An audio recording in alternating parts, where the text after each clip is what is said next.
Dan semoga kita kelak mendapat syafaat dari Nabi kita. Amin ya Allah. Amin ya Allah.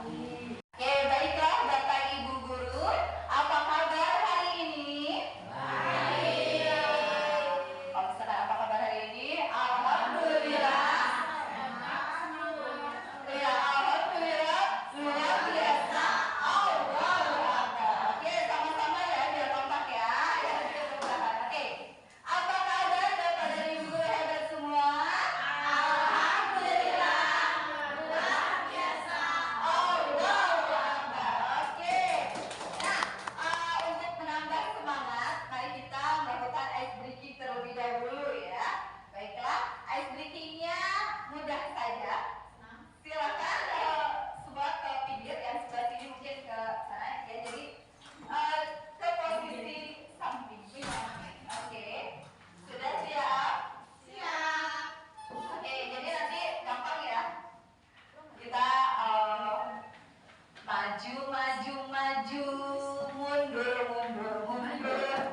modul 1.4.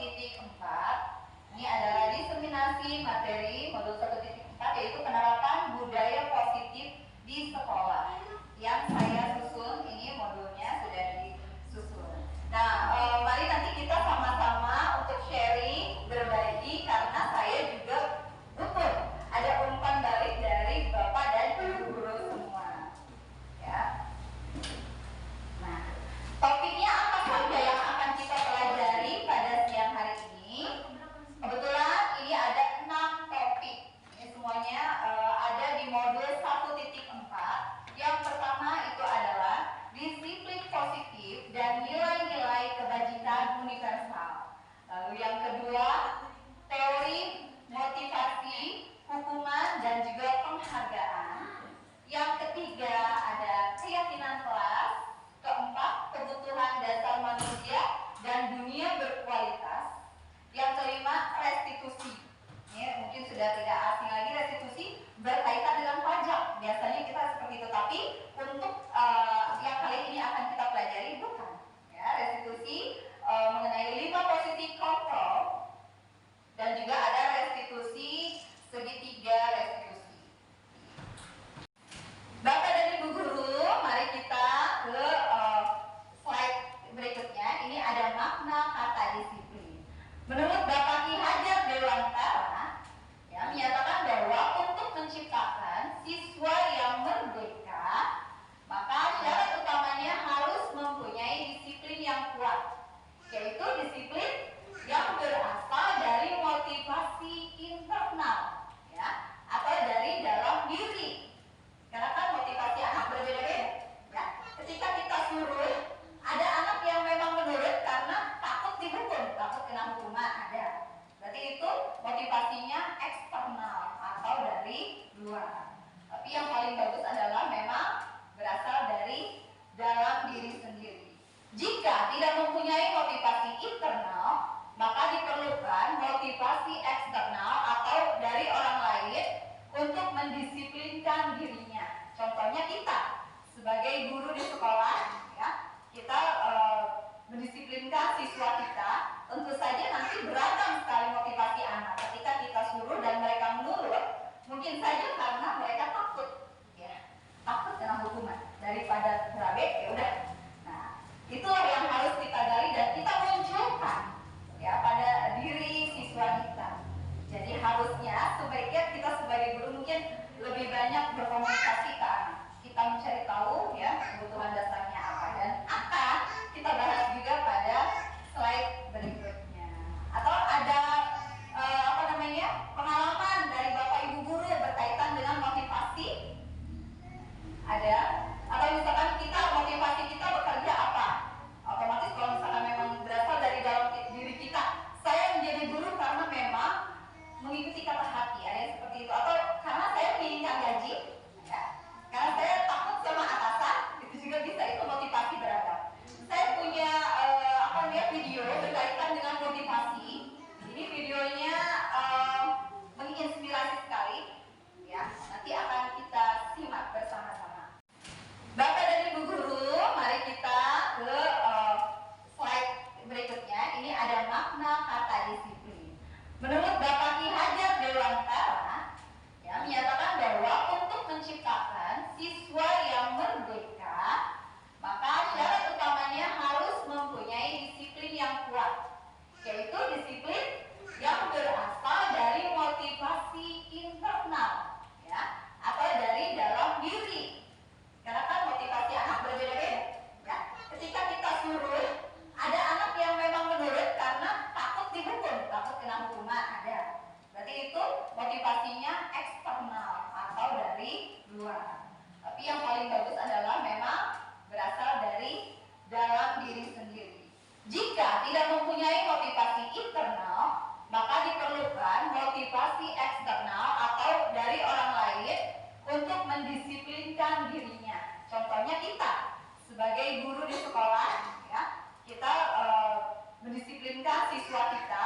Tentu saja nanti beragam sekali motivasi anak. Ketika kita suruh dan mereka menurut, mungkin saja karena mereka takut, ya, takut kena hukuman daripada berabe, ya udah. Nah, itulah yang harus kita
apa? Kadang kita tidur larut malam. Itu kita tidak disiplin dan tidak menghargai diri sendiri, gitu ya. Disiplin adalah sebuah pelatihan yang membuat orang lebih bersedia untuk patuh atau lebih mampu mengendalikan diri mereka sendiri. Seringkali dalam bentuk aturan dan hukuman jika dilanggar akan perilaku yang dihasilkan oleh pelatihan ini. Sedangkan kalau arti disiplin positif artinya adalah sebuah penisbatan sifat yang menunjukkan kualitas dan juga pola ya yang dalam. Nah ini ya, ini mungkin makna dari disiplin positif gitu. Nah Bapak Ibu, berkaitan dengan disiplin positif, bagaimana di sekolah Bapak Ibu penerapannya ketika seorang anak melanggar aturan sekolah? Ada yang mau berpendapat? Misalkan kalau misalkan dilanggar, saya punya kasus anak tidak mau atau terlambat datang ke sekolah. Lalu biasanya guru menghukumnya dengan cara ya udah bersihkan WC. Boleh tidak Bapak Ibu seperti itu? Boleh tidak? Boleh. Ada yang bilang boleh, ada juga yang tidak boleh. Semuanya ya tergantung dari pendapat kita ya. Memang pada dasarnya ketika kita menyuruh anak yang tidak disiplin untuk membersihkan WC, tidak ada hubungannya ya Bapak Ibu ya. Ketika anak terlambat datang, lalu kemudian kita suruh untuk ngosrek WC, sebenarnya tidak ada hubungannya. Nanti kita akan belajar juga mengenai restitusi. Bagaimana solusinya agar ketika ada anak yang terlambat datang sekolah atau tidak mengerjakan tugas, ini kita disiplinkan dengan cara yang lebih manusiawi, gitu ya, memanusiakan manusia, gitu. Kadang anak zaman sekarang memang kritis sekali ya, ketika rambut yang sudah panjang lalu kemudian saya bilang, nak rambut kamu panjang, ya, coba dong tolong dicukur biar kelihatan ganteng.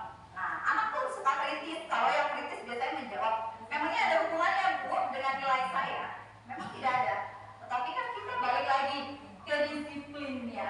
Kita punya aturan di sekolah yang kalau sekarang bukan peraturan.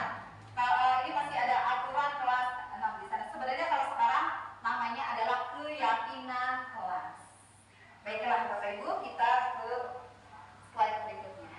Tujuannya untuk apa sih disiplin itu? Disiplin positif bertujuan untuk menanamkan motivasi kepada semua siswa kita agar mereka menjadi orang yang mereka inginkan dan menghargai diri sendiri dengan nilai-nilai yang mereka percaya. Motivasi ini berasal dari diri siswa atau internal sehingga akan berdampak jangka panjang dan tidak akan terpengaruh dengan adanya hukuman atau hadiah.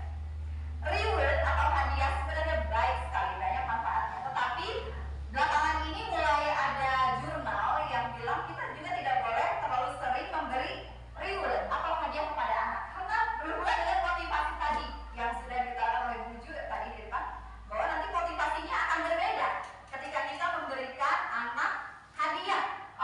Silakan yang mau ke depan nanti ibu kasih silver plate, gitu ya. Atau silakan yang mau ke depan nanti ibu akan beri buku. Bagus, tetapi tidak boleh terlalu sering. Kalau untuk sekarang tidak boleh, karena nanti anak akan menjadi manja dan ketergantungan. Bu, kok ibu sekarang nggak ngasih hadiah sama saya? Nanti akan seperti itu, akan bertanya. Motivasinya akan lain, beda. Motivasinya bukan dari dalam, tapi karena ada sesuatu. Gitu Bapak Ibu ya.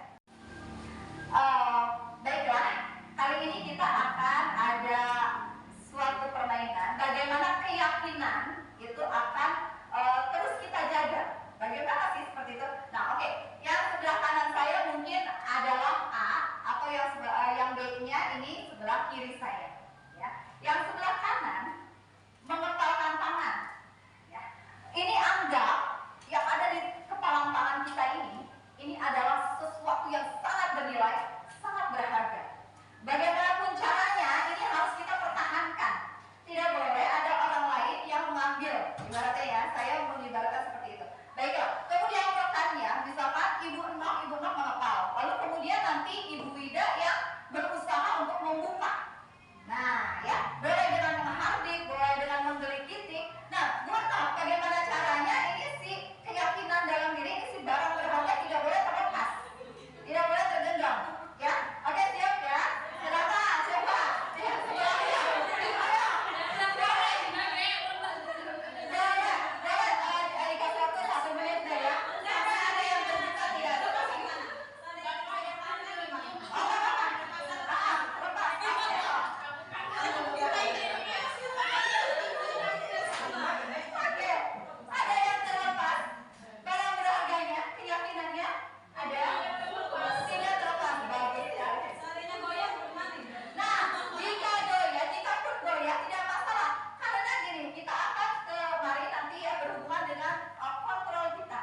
meyakini bahwa di sekolah, oh saya rambut harus rapi, oh saya harus pakai sepatu, harus berseragam rapi. Mereka yakin.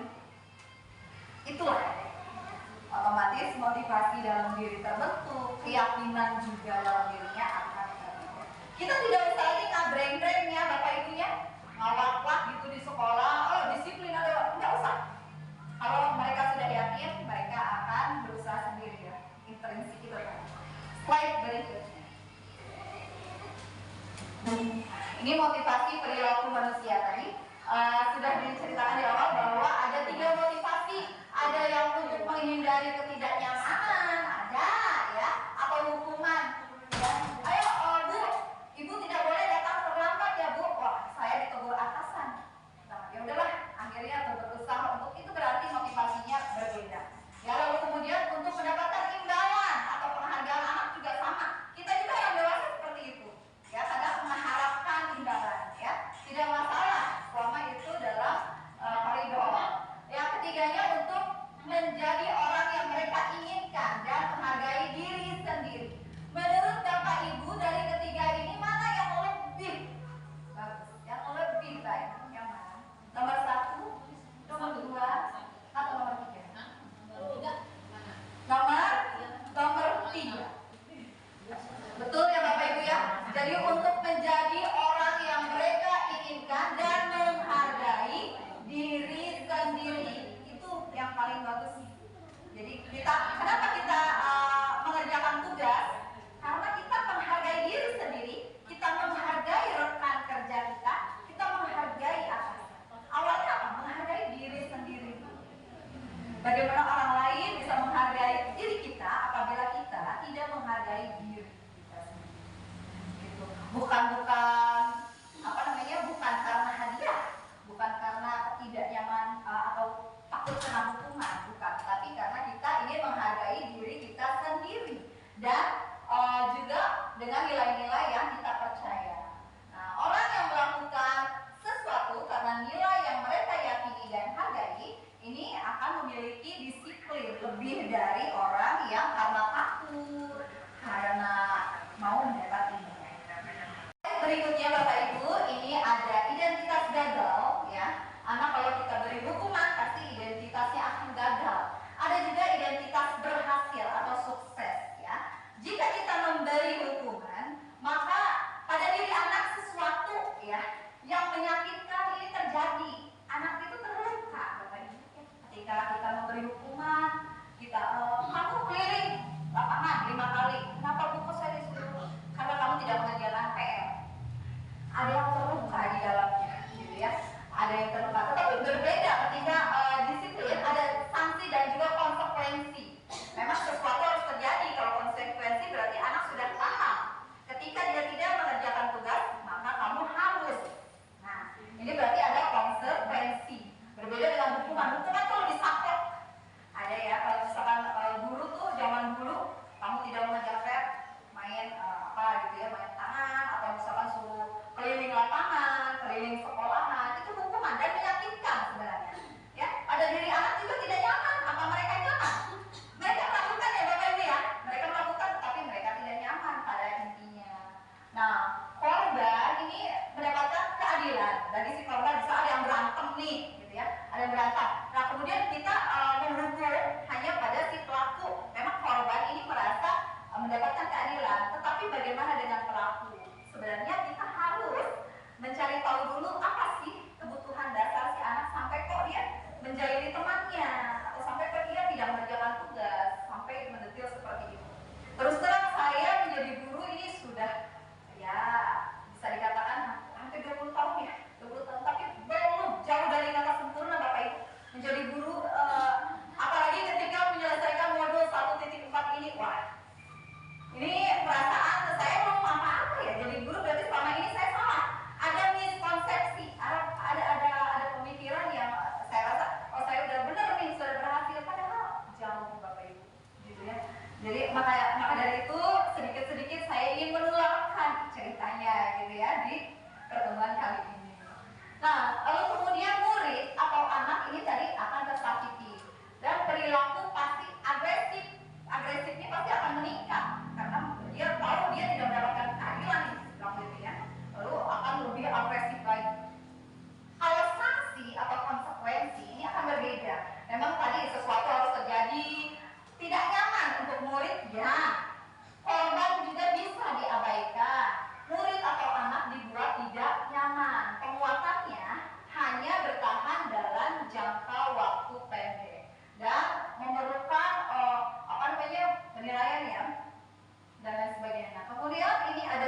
restitusi. Restitusi ini merupakan pilihan ya Bapak Ibu ya, pilihan. Lalu kemudian nanti fungsinya adalah untuk menguatkan murid, anak dalam jangka waktu yang panjang. Kalau restitusi nanti kita mengajak ngobrol anak. Nah, kenapa sih kok kamu tadi berantem ya? Susah sekali. Saya kadang kalau misalkan ketemu anak yang memang troublemaker di kelas, ini emosi gak sih Bapak? Atau Ibu, emosi gak sih? Atau saya aja gitu ya yang merasa emosi? Saya merasakan, oke saya hitung 1, 2, 3. Tidak reda juga kadang gitu ya. Kadang tuh pengen mengeluarkan kata-kata enak, tapi saya tidak boleh ya seorang guru gitu ya. Tapi kadang suka keceplosan, ya bagaimana? Kadang keceplosan gitu ya. Nah, ini sedikit demi sedikit saya sedang berproses Bapak Ibu gitu ya. Saya sedang berproses untuk ke arah itu, tapi memang sulitnya bukan main gitu. Apalagi di kelas ini ada kalau misalnya guru kelas 1, jangan dibilang lagi. Nyampe rumah minum paracetamol sama saya juga. Gitu ya. Nah, ya sebenarnya seperti itu Bapak Ibu ya. Ini sedang berproses kita semua ya. Mudah-mudahan nanti bisa ke arah yang lebih baik. Luar biasa makanya. Lalu kemudian ada korban mendapatkan ganti restitusi ya, ada ganti. Kemudian murid atau anak mendapatkan penguatan dan masalahnya nanti akan terpecahkan. Ada win-win solution. Masih semangat ya Bapak Ibu ya? Masih semangat. Oke, tepuk semangat.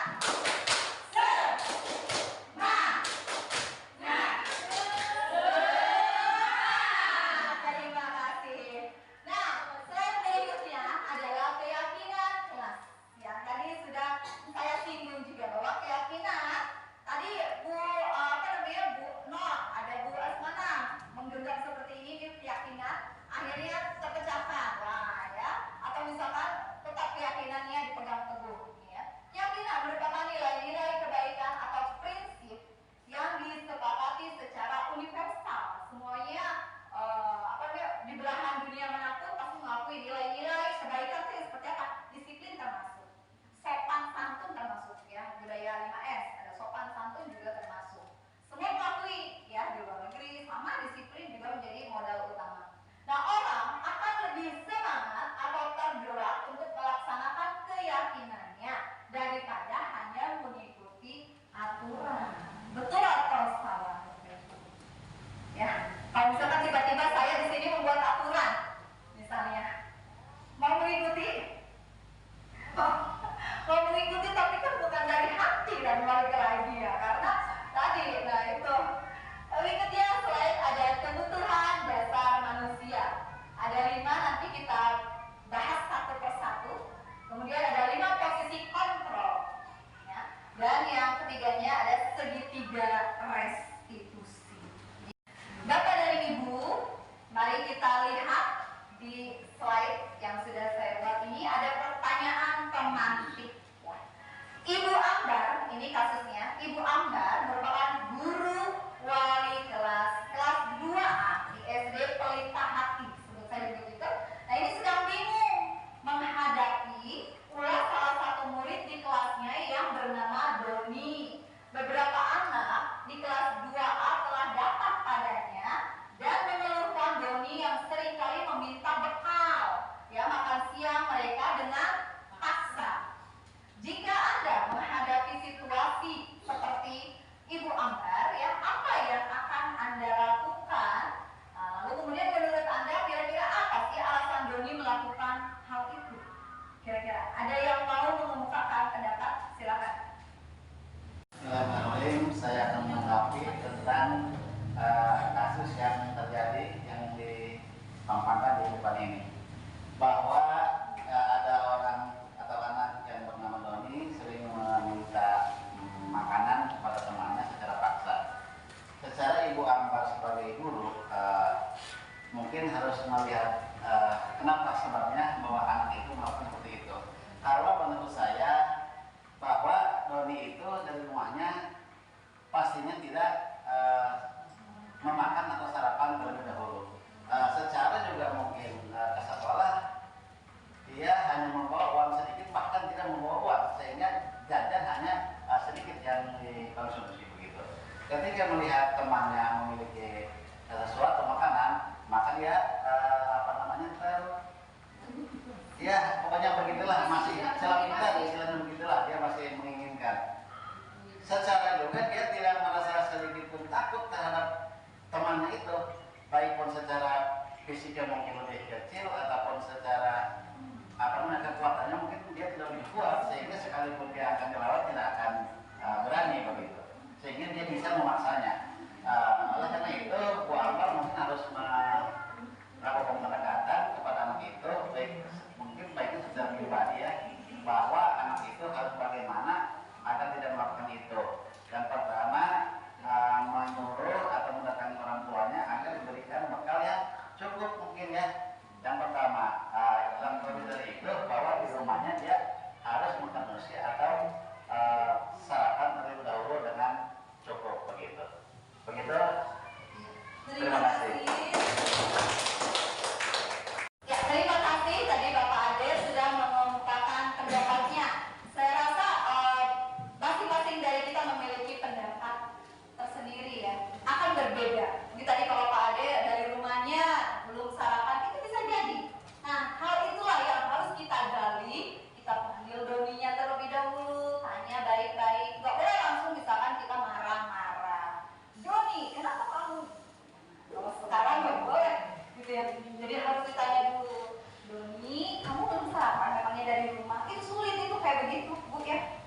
Nggak bisa, kadang situasional. Kalau memangnya kita sedang emosi ya akan seperti itu. Cuman kita tadi balik lagi berproses ya, berproses ke arah yang lebih baik. Lalu kemudian mungkin memang Doninya belum sarapan dari rumah, tidak diberi uang jajan mungkin oleh orang tuanya, sehingga si Doni melakukan hal yang demikian. Itu ini yang harus kita gali. Ya, terima kasih tadi Bapak Ade. Slide berikutnya kita lihat, lalu bagaimana peran kita sebagai guru, Bapak dan Ibu? Pasti sudah menemukan ya kasus yang seperti Doni, sering bahkan ya sering ya di kelas 1, kelas 2, kelas tinggi juga sama, kelas tinggi berebut makanan dan lain sebagainya. Peran kita sebagai guru, apakah kita mau berperan sebagai penghukum? Apakah kita berperan sebagai teman? Apa sebagai pemantau? Atau sebagai manajer? Nanti akan kulik bersama-sama kita ya. Slide berikutnya. Nah, ini ada 5 kebutuhan dasar yang dimiliki oleh anak, bukan hanya anak tetapi orang dewasa juga sama ya. Yang pertama adalah kebutuhan untuk bertahan hidup, kesenangan. Yang kedua, yang ketiga, kita butuh yang namanya cinta dan kasih sayang. Butuh, Bu Nita? Butuh, ya.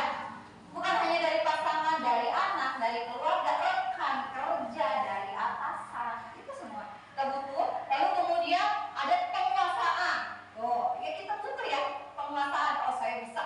Kalau misalnya kita tuh ada kebanggaan tersendiri ketika menyuruhkan misalnya anak-anak didik kita suruh, lalu kemudian menuruti, kan ini ada kepuasan, bukan kepuasan ya, berarti kita bisa menguasai dia gitu ya. Entah apapun itu motivasi anak sehingga menurut terhadap kita, tapi yang jelas berarti kita bisa menguasai diri anak gitu ya. Lalu kemudian yang kelima ada kebebasan. Jadi yang kelima ini kebutuhan dasar, kita butuh kebebasan.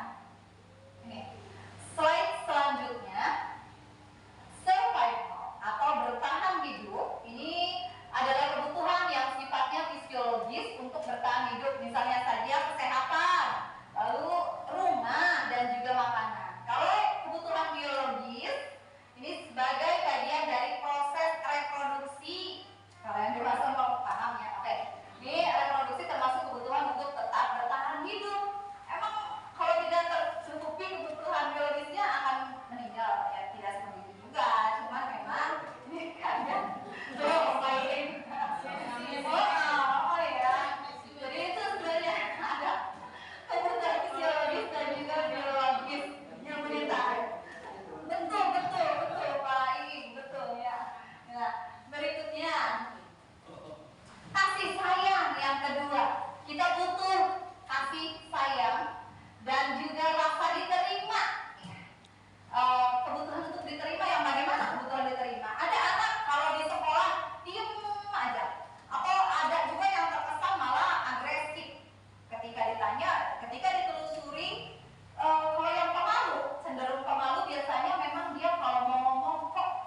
5 kebutuhan dasar ini. Berikutnya, slide-nya. Ini kita masuk ke posisi kontrol. Ada 5 juga. Menurut Dean dosen, terdapat 5 posisi kontrol seorang guru terhadap siswanya. Nah, tadi yang pertama ada seorang penghukum. Kita gurunya guru sebagai penghukum. Atau yang kedua, misalkan pembuat orang merasa bersalah. Ada juga sebagai teman yang ketiga. Yang keempat sebagai pemantau, dan yang terakhir adalah sebagai manajer. Nah, dari kelima ini, menurut Bapak Ibu mana yang lebih baik? Yang ketiga sebagai teman ya Bapak Ibu. Nanti kita akan tulis satu persatu. Oke, berarti posisi kontrol Bapak dan Ibu saat ini berada di nomor 3, yaitu sebagai teman. Kita lihat ya. Nah, posisi kontrol yang Bapak Ibu terapkan selama ini tadi jawabannya seragam, semuanya sebagai teman. Oke. Bapak dan Ibu guru, kita ini mengetahui ada 5 posisi kontrol guru. Tadi posisi Bapak dan Ibu guru ada pada poin ke-3, yaitu sebagai teman. Bagus ya, ketika kita posisi kontrol kita sebagai teman, maka anak akan merasa bebas berpendapatnya, bebas, terus juga menganggap kita sama gitu ya. Sebagai teman gimana tuh kalau sebagai teman? Tetapi ada juga sisi negatifnya. Apa itu? Sisi negatifnya adalah anak akan ketergantungan kepada kita gitu. Oh, Bu Eta mah bagus. Kalau nggak ada, nah itu ketergantungan. Jadi, nah sebenarnya posisi kontrol kita nih sebagai guru harusnya berada di mana? Betul, Bu Cici banget. Harusnya sebagai manajer. Manajer Bu Cici ya. Jadi bukan sebagai penghukum, bukan sebagai pembuat orang. Kalau orang merasa bersalah, misalkan Bu Ida nangis, kenapa Bu Ida? Ini saya tidak mengerjakan soal terus diomelin misalkan. Terus malah sama guru yang lain dibilangnya begini, Bu Ida, kamu emang gak kasihan ya sama orang tua kamu? Itu dengan ucapan kayak gitu berarti ibu posisi kontrolnya ada di nomor 2. Kamu gak kasihan sama orang tua kamu tuh yang udah ngasih kamu uang jajan, sudah nyokolahin. Anak akan merasa bersalah. Salah loh, ngomong gitu salah dulu tuh. Serba salah. Dihukum apa lagi? Kamu gak kasihan ya sama ibu? Ada gini, anak ribut, terus aduh udah apa? Kamu gak kasihan ya sama ibu ya? Ibu ini udah capek, ngejelasin, kamu gak kasihan? Anak ngerasanya, oh berarti ibu capek gara-gara saya ya? Merasa bersalah. Salah, ini nomor 2 bukan salah ya, kurang tepat. Kita boleh gak sih posisi kontrolnya ada di nomor 1, boleh nggak? Ada, betul Bunok. Ayo silakan sini Bunok ke depan. Ya, menurut saya kita sebagai guru bisa pada posisi yang pertama. Kadang-kadang bisa juga kita menghukum. Menghukum bukan berarti kita menghukum secara fisik yang keras atau berlebihan. Kita hanya menghukum untuk mendisiplinkan siswa. Jadi kadang-kadang hukuman juga perlu, debat juga perlu. Terima kasih. Tepuk tangan buat Bu Nok. Terima kasih Bu Nok, jawaban luar biasa sekali ya. Setelah kamu betul Bu Nok, kita ini gak boleh misalkan saya gak boleh jadi penghukum, bukan yang seperti itu. Tetap dalam keadaan tertentu, situasi tertentu kita boleh bertindak sebagai penghukum, tetapi tadi ada catatan dari Bu Nok bahwa kita tidak boleh menghukum secara fisik, apalagi sampai memukul anak. Itu jangan sampai ya Bapak Ibu ya. Kalau misalkan yang lainnya, ini kalau sebagai teman tadi sudah dibahas. Bagaimana kalau posisi nomor 4? Ini berarti pemantau. Pemantau itu lebih ke konsekuensi. Ya. Bu Nita tidak mau jalan tugas, kamu tahu kan konsekuensinya apa? Tahu Bu? Apa? Saya misalkan harus menyapu misalnya. Nah itu sebagai pemantau kalau yang seperti itu. Jadi lebih ke ditanya konsekuensinya apa? Karena mungkin sudah ada kesepakatan bersama, maka sudah tahu, sudah paham anak juga ya. Jadi sebaik-baiknya posisi adanya di nomor 5. Tapi kalaupun sekarang dulu sama, kita sama-sama berproses. Gitu ya. Oke, coba berikutnya. Apa itu restitusi?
kita ya menjadi tahu arahan kita sebagai guru yang mendidik anak itu seperti apa ya.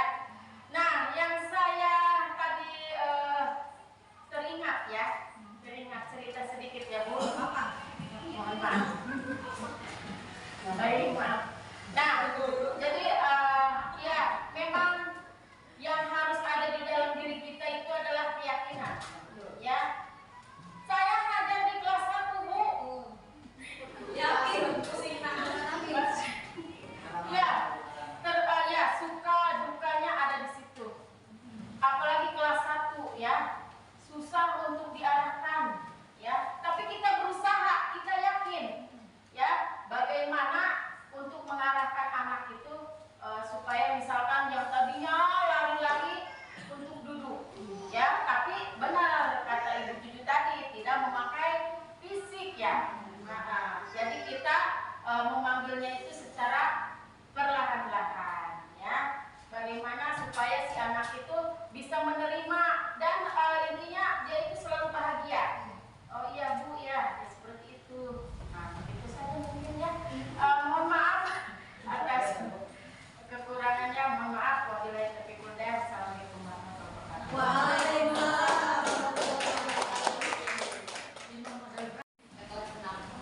Ya, Bapak dan Ibu guru hebat semua, akhirnya kita sampai ke slide terima kasih. Slide paling akhir. Nah, ini artinya saya akan menyudahi pemaparan saya mengenai modul 1.4 yaitu budaya positif di sekolah. Saya berharap gitu ya, kita semua berproses untuk ke arah yang lebih baik. Nanti penerapannya seperti apa, Bapak dan Ibu guru yang pasti lebih paham dengan kondisi dan situasi di sekolah masing-masingnya. Tapi kita ya berusaha lah untuk memenuhi itu semua. Kita berusaha sebagai manajer gitu ya, dan juga tidak main fisik tadi ya, tidak berhubungan. Kalau tidak nyambung ya nggak usah. Kenapa kalau anak terlambat disuruh ngepel? Karena tidak nyambung. Nanti mungkin bisa ada restitusi, ada pengganti. Bagaimana caranya supaya ketemu yang namanya win-win solution itu tadi. Demikian ya Bapak dan Ibu guru. Saya mohon maaf ya sebesar-besarnya apabila banyak sekali tadi mungkin kata-kata saya, perilaku ya yang tidak berkenan di hati Bapak dan Ibu guru semua. Sekali lagi saya aturkan banyak terima kasih karena sudah berkenan hadir pada kesempatan kali ini. Insya Allah jika umur kita panjang kita pasti nanti akan bertemu lagi. Kita sharing kembali ya Bapak Ibu guru ya. Mudah-mudahan tidak kapok gitu.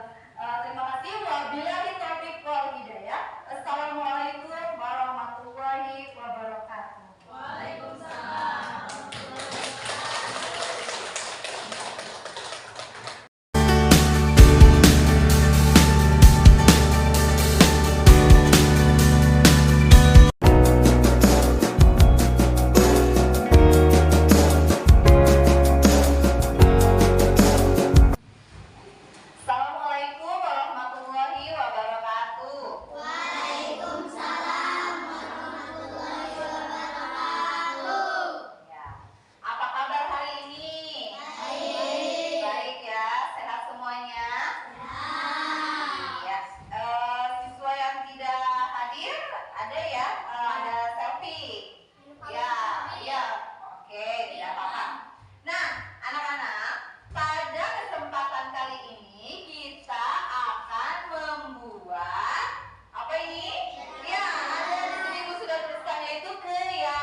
tidak